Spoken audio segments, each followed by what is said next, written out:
कमल और कंठ कमल की 4 टुकड़ियां आप समझ गए होंगे।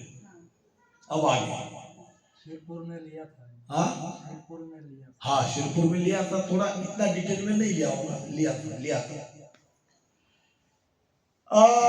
अष्टापाक कवल दल हीरदे या शिव आसन होई राम अष्टापाक कवल जाहिर दे या शिव आसन होई मन सो भूत सुत सो सुरता मन सो भूत सुत सो सुरता इलाही का घर यही होगी घन में भंवर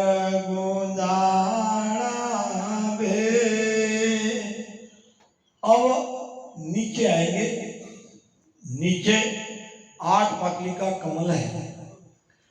जाहिर है 8 पाकली आप नहीं बता सकते, आप क्या अच्छे नहीं बता सकता।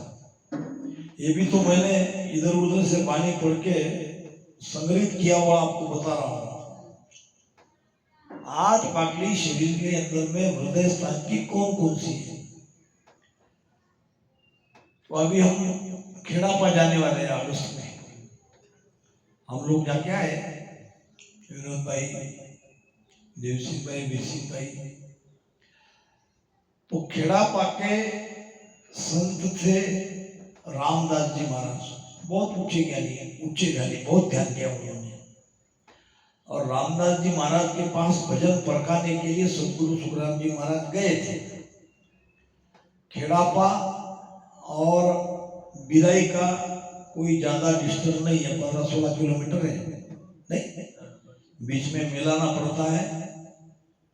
और सुखराम जी महाराज खेड़ापा आए थे रामदास जी के महाराज के पास। केवल इस एक घटना से ये सिद्ध हो जाता है, हम जिसके पास ध्यान परखाने के लिए जाते हैं, अपने से छोटे के पास जाएंगे क्या? क्यों नहीं भाई, किसके पास जाएंगे? ज्यादा जानकारी रखते हैं। तो जब सदगुरु सुखराम जी महाराज खेड़ापा रामदास जी महाराज के पास ध्यान परखाने के लिए गए, तो ये सिद्ध हो गया ना, वो कितने ऊंचे महात्मा हो सकते हैं। तो ये मैं आपको इसलिए बता रहा हूं कि उनकी वाणी में ये 8 पाकली का वर्णन है। मेरे पास सभी संतों की वाणियां है, क्योंकि ये बिना वाणियां पढ़े ये समझ में नहीं आता। एक वाणी पढ़ने से समझ में नहीं आता, क्लियरेंस के लिए ये सभी वाणियां पढ़नी पड़ती है। तो वो कहते हैं सदगुरु रामदास जी महाराज, अष्ट कमल पंख भवर मन विचरत जाई।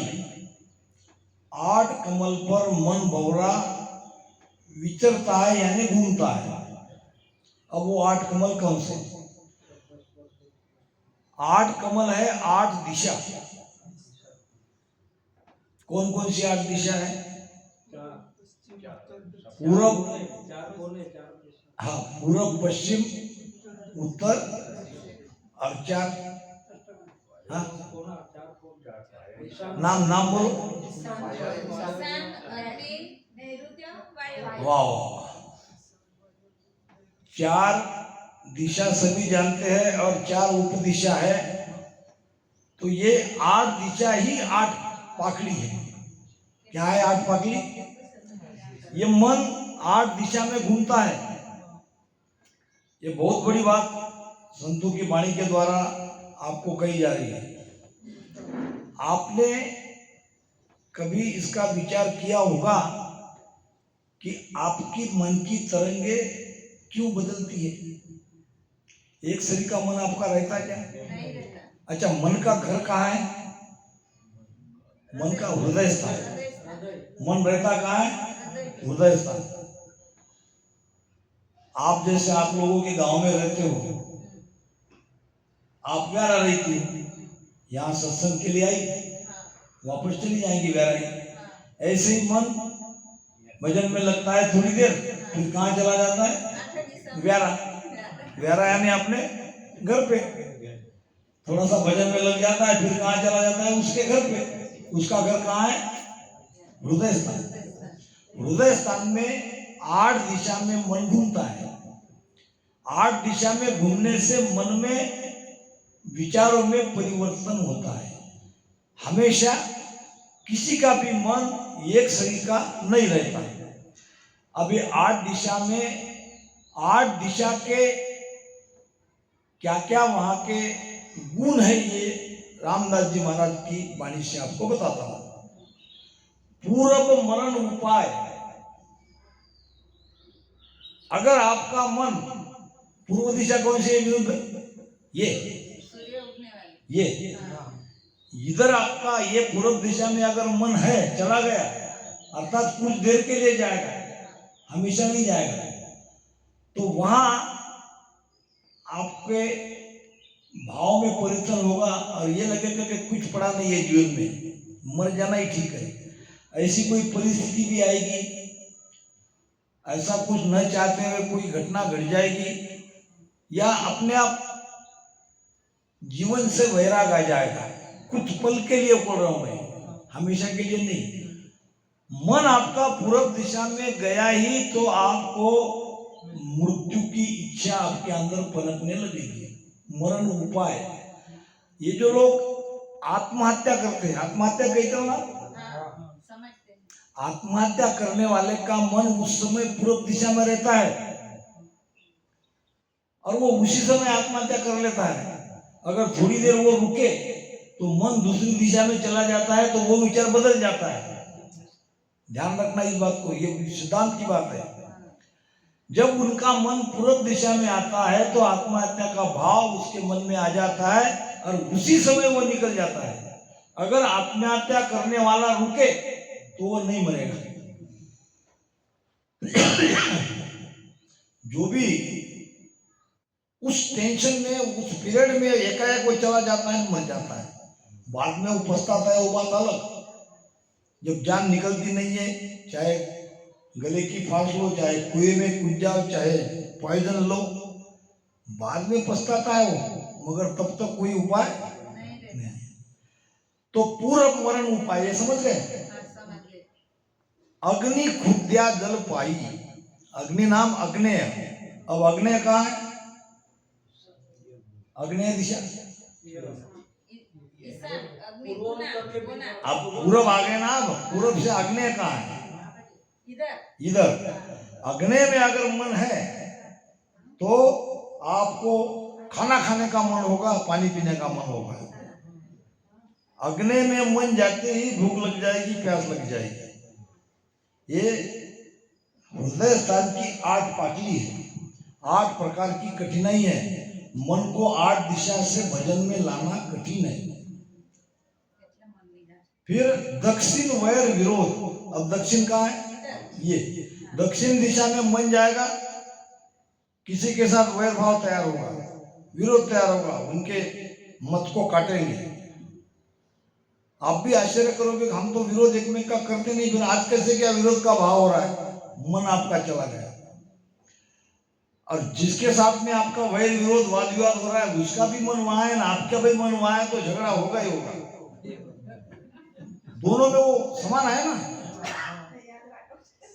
दक्षिण वैर विरोध, वो सात बहु का झगड़ा क्यों होता है? दोनों का एक ही दिशा में चला जाता है मन, कोई रुकती नहीं, बराबर। दक्षिण वैर विरोध निरत मिलाप कराई। नैऋत्य देख लो किधर है, वहां मन जाते ही मेल मिलाप का भाव आता है। आज यहाँ पे कार्यक्रम हो रहा है भरत भाई के परिवार में, तो ये नैऋत्य दिशा का ही प्रभाव है। सबका मेल मिलाप की उनकी इच्छा हो जाती है कि आज हम मिलेंगे। ये नहीं जानती इतना सूक्ष्म ज्ञान, मगर संतों ने ये जाना है। पश्चिम करत उल्लास, हुलास नाम आनंद। पश्चिम दिशा में मन जाती बड़ा आनंद आता है। हमारा मार्ग कौन सा है? पश्चिम का। पश्चिम का। पश्चिम में जाते ही आनंद तो आना ही है। ऐसे भी पश्चिम दिशा में मन गया तो भी हमको स्वाभाविक आनंद आता है। और वायु उदम चित्तमयी, वायु नाम वायव्य, वायव्य दिशा में मन जाने से काम करने का भाव बन जाता है। हो सकता है कल हमारे भरत भाई ट्रैक्टर का काम कर रहे थे, चला गया उनका मन वायव्य दिशा में, वो अंदर में वो भाव आ जाता है। ये सब मन का ही खेल है। उत्तरात काम शक्ति, उत्तर दिशा में मन जैसे कामना जागती है। और उत्तरात काम शक्ति अनंत ईशान्य धर्म धारणा। अब कौन सी दिशा रह गई? ईशान्य। ईशान्य में जब मन जाता है तो धर्म का काम करने की इच्छा होती है। तो इस प्रकार से ये मन रात दिन यानी कहना पड़ रहा है, रात में तो वो अपने घर पे चुपचाप बैठता है, वो किसी दिशा में नहीं जाता। अगर वो रात में भी दिशा में चला जाए आप सो नहीं पाओगे। वो अपने घर में चुपचाप आता है तो तुम सोते हो, फिर कहते हो आज मैं मस्त सोया। तुम क्या मस्त सोए? वो बैठा ना अंदर, वो चुपचाप बैठ गया तो तुम सूत्रधार मन है। रात में मन अपने घर पे जाके बैठ जाता है तो हम सोते हैं, और सुबह उठते ही वो दिशा में घूमने लगता है। वैसा वैसा हमारा मन परिवर्तन होने लगता है। जितनी देर तक वो दिशा में रहा वैसा वैसा भाव तैयार होता है, और वो निरंतर ऐसा घूमते रहता है। तो मन को इन दिशाओं में घूमने से प्रतिबंध करके उसको श्वास में लगाना कितना कठिन है आप तुम सोचो। इसलिए महाराज ने कहा है अष्टापाक कमल दल हृदय जा शिव आसन हुई। भगवान शिव पार्वती यहाँ है और ये 8 पाकली है तो 8 प्रकार की कठिनाई है। सुखराम जी महाराज ने कहा है रात दिवस घूमे मन माई। देखो संतों के मत कितने जुड़ते हैं, परस्पर कितने मिलते हैं। पहुंचा पहुंचा एक मत, अन पहुंचा अनेक।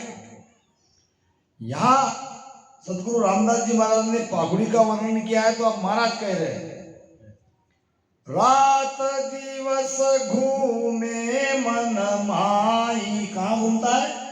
दिशा में। रात दिवस, अब कहने के लिए रात दिवस कहना पड़ रहा है, बीच में तो वो थोड़ा सोता ही है। आए नान हृदय जाई, हृदय में ये प्रमाण है मन का। 10-20 दिन हृदय ध्याना, अब धरनी को किया पयाना। 10-20 दिन कितने होते? 30।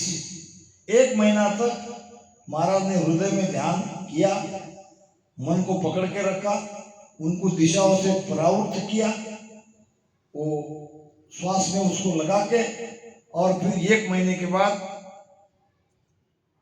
अब धरनी को किया पयाना। पयाना नाम चलना, आगे नाभि के स्थान पर महाराज निकल गए, उनका ध्यान आगे बढ़ना लगा। दीर्घ पेड़ पाखड़ी लुगता, हृदय कंठ कवल की जुगता। घट फिरे चकरी की ताई, पल पल रोज कवल विकसाई। विकसना यानी फूलना। ये कमल कैसे फूलता है, कैसे विकसित होता है?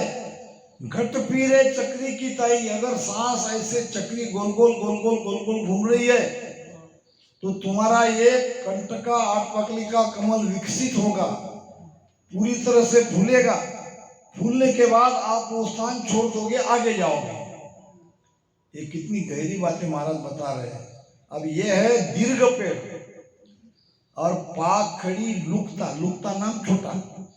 हृदय स्थान, अब हमारा हृदय बहुत बड़ा है ना, काफी बड़ा है ना। और उनकी पाखड़ी है, यानी ये जो 8 दिशा है ये बहुत सूक्ष्म है, छोटी है, दिखती नहीं ना अंदर में। हृदय कंठ कमल की जुगता, हृदय कमल का आपको सारी युक्ति मैं बता रहा हूं। तो महाराज कहते हैं 4 पाक को कमल कंठा में राम रटन ढूंढ लागी, जामे जीव जुगत कर बैठो सर्व स्वाद रस पागी, अष्टा कमल पाक दल हृदय जा शिव आसन हुई, मन सो बुद्ध शुद्ध सो सुरता इन्हीं का घर ही, मन बुद्ध शुद्धि और सुरति, ये सबका घर कौन सा है? हृदय स्थान। अब आगे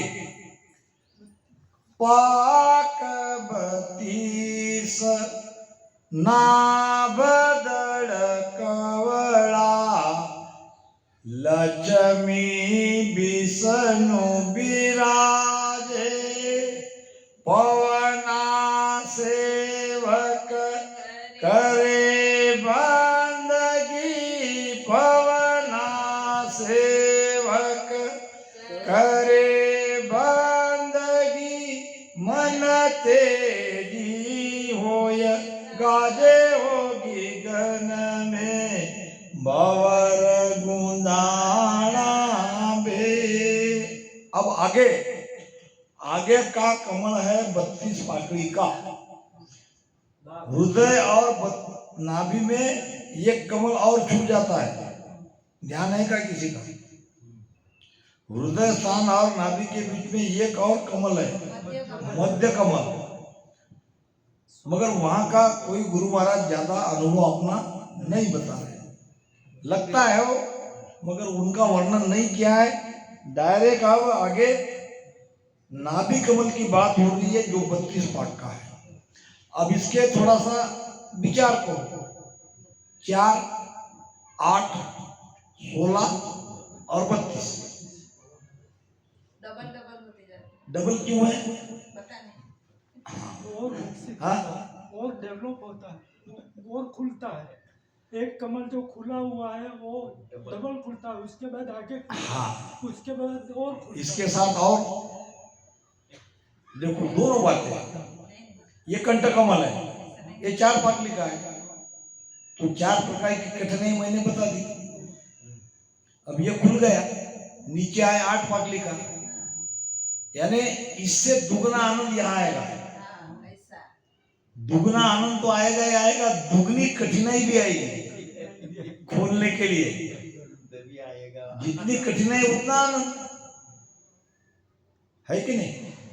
फिर बीच में ये 16 पाकली है, ये खोलने के लिए हृदय से दुगनी कठिनाई आएगी तो दुगना आनंद आएगा। फिर 16 से नीचे 32, यानी इससे 4 गुना ज्यादा कंठ से।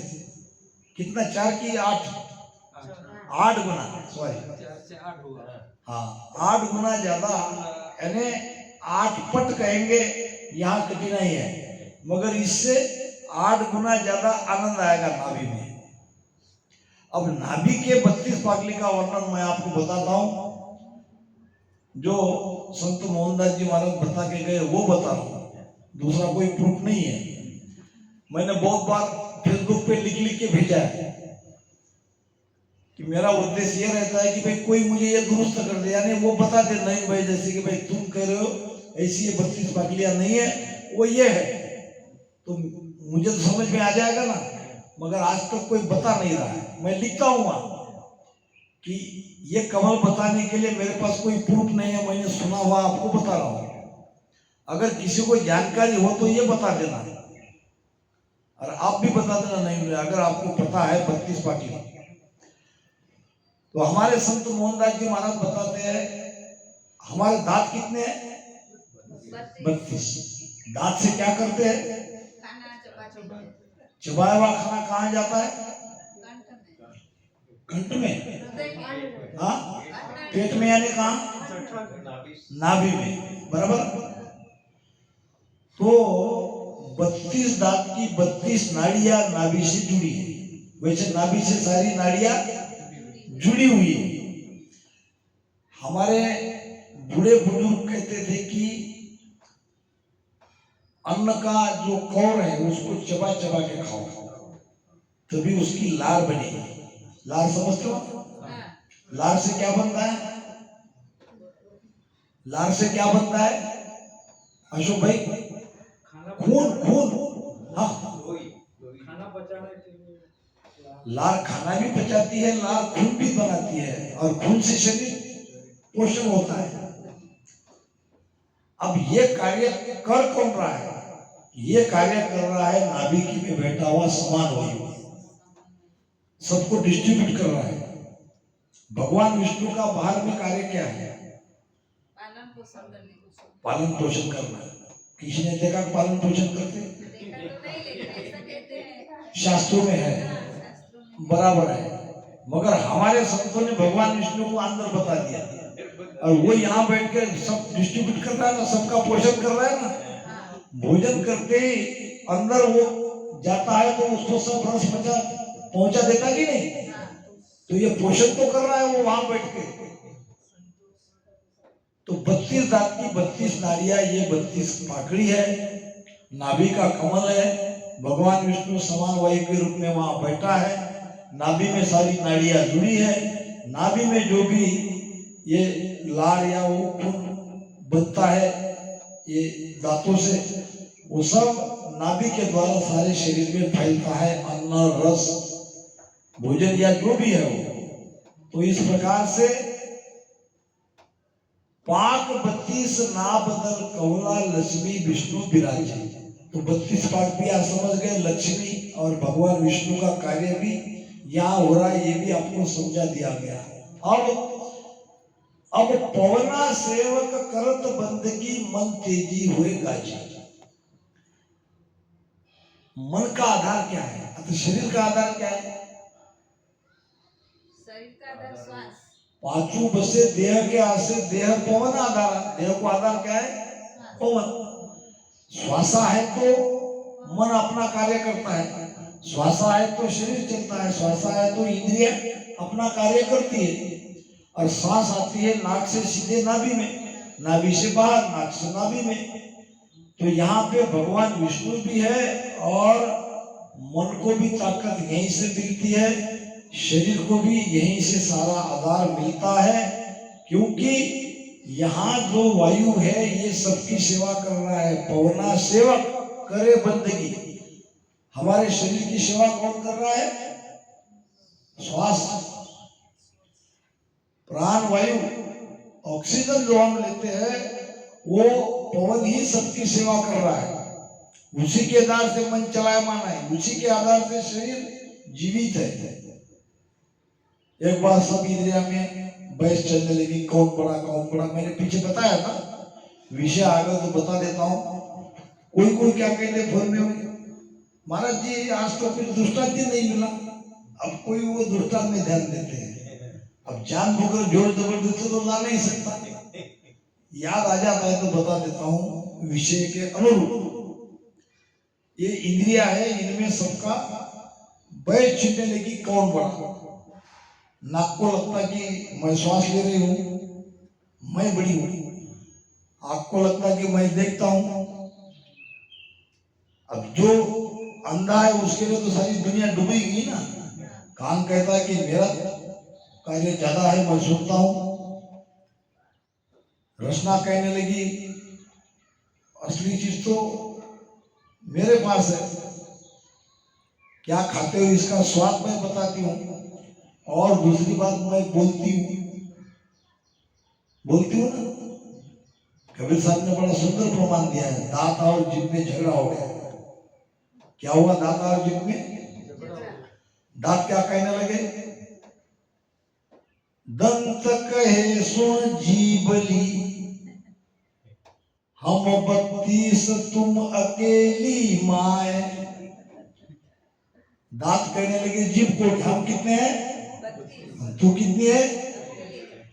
एक बार चाब जाऊं तो फिर यादी कहाँ थे जाए। जीभ को अगर दांत चबा ले एक बार तो कहाँ जाएगी जीभ? अच्छा, कौन सुनेगा उसकी? मगर जीभ भी होशियार थी।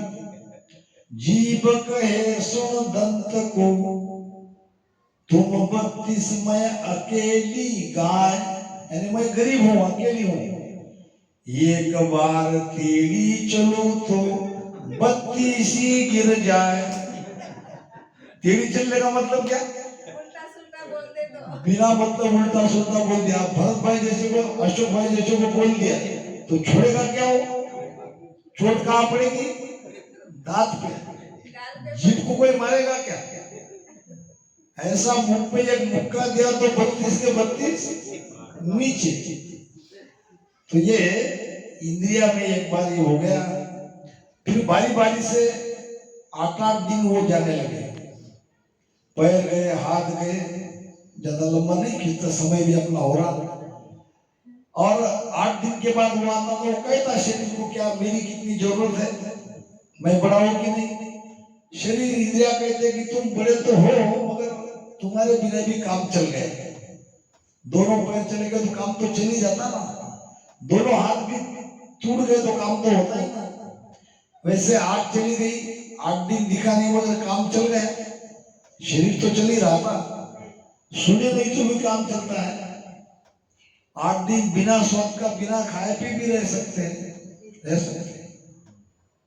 अब अंदर की चेतन आत्मा कहने लगी अब मैं जाती हूँ। उसके अब यहाँ से वो गई तो सारे घबरा गए, अरे तुम मत जाओ, तुम मत जाओ। गई नहीं वो, जाने वाली थी। आँख कहने लगी तुम नहीं जाना, नाक कहने लगा तुम नहीं जाना, हाथ पैर इंद्रिया अरे तुम मत जाओ। यानी हो गया ना फैसला। इंद्रिया का कोई महत्व नहीं है, जब तक भीतर चेतन आत्मा है तब तक शरीर का महत्व है। और ये सब श्वास के आधार से अंदर में टिके है। आत्मा मरती नहीं है मगर श्वास खत्म हो गया तो निकल जाती है, ये तो बात है ना।